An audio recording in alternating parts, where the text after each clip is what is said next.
feel like we look like the Blues Brothers. I was just about to make that joke. Were you? Is that quite Blues Brothers-y? This is going to go well.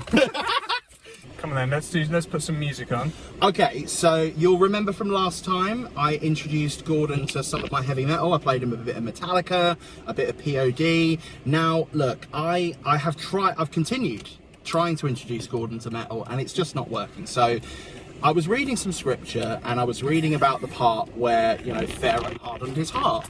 And I have discerned that Gordon has done the same thing with regard to metal. My heart is hard. I've given up. Thanks, Rob. Not in any other way. You're lovely, but you know, you're just not open to metal. So I thought, let's do a compromise, right? So dad rock.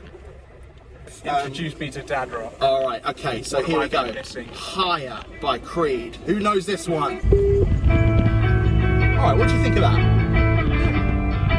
You can jam with that. It's lyrical. It's a good tune.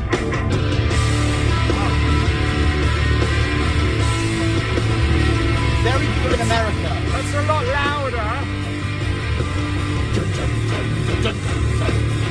Can you take me higher? Down, down, down, What have you put on the latest for us? So, I'll give you one last go at a little bit of classical. Okay. So, see, I could definitely get into this, but I think I'd need to be in a certain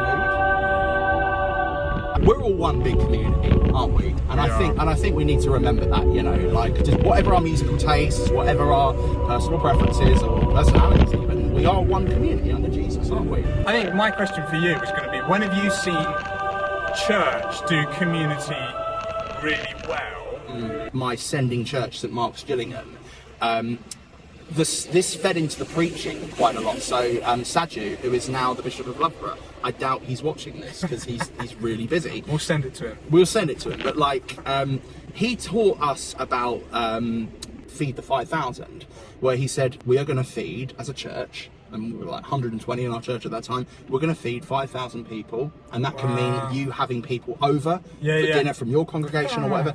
I think it's that challenge, isn't it, of helping us develop those rhythms and prioritising that above other things. It's really hard, isn't it? So my two examples were going to be around two churches that we've been part of. One was All Hallows Bow, which is a small church in East London.